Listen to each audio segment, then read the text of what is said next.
Good morning, everyone.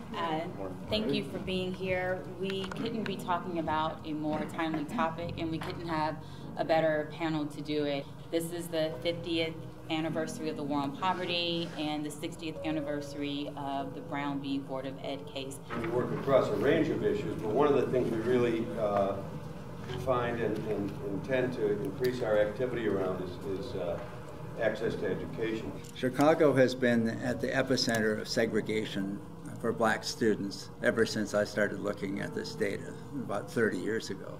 One of the pieces that our suit really tries to address, or the backdrop, is this racial residential segregation. Also, obviously, racial discrimination. It just underlies the residential segregation. What you see is widely disparate amounts of funding going to different schools depending on how much the property is worth. Basically, tax effort is not really at issue here. You have places where their property value is low and people can tax that property to death, but if the property is not worth very much, there's only so much money you can raise for your schools. And so that really becomes a real issue when the state is not raising the level of money that it's providing for those schools that are property poor.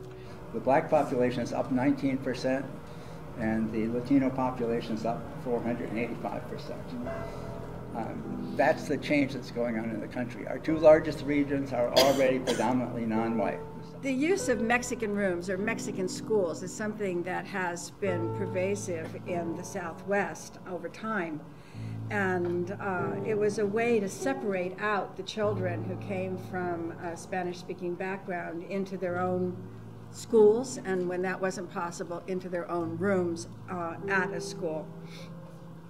Ostensibly on the basis of not speaking English, language doesn't need to be a problem. We have, growing up all over the country right now, dual language programs that not only can provide an excellent education for these children, but they can provide an excellent education for all children. The Johnson administration tried to extend its desegregation efforts to the north under the Civil Rights Act. Chicago beat it. And we did a report, and it went to the state board, and they were going to sanction Chicago. And at the key meeting, the board backed down. And one of the black members of the board told me that morning that her husband, who had a city job, had been threatened.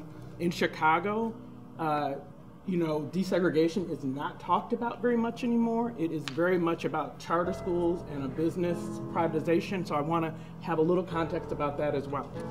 Of high schools with the highest percentage of black and Latino students, 1/4 do not offer Algebra 2. 1/3 of these schools do not offer chemistry.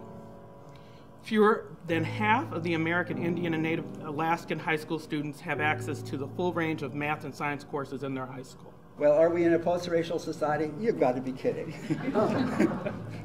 Only people like Justice Scalia can possibly imagine that. And I often think of Justice Scalia sitting at the UC campus, where you can walk a few blocks and you're in two different racial worlds. You are in a world of integration, one of the few stably integrated parts of metropolitan Chicago.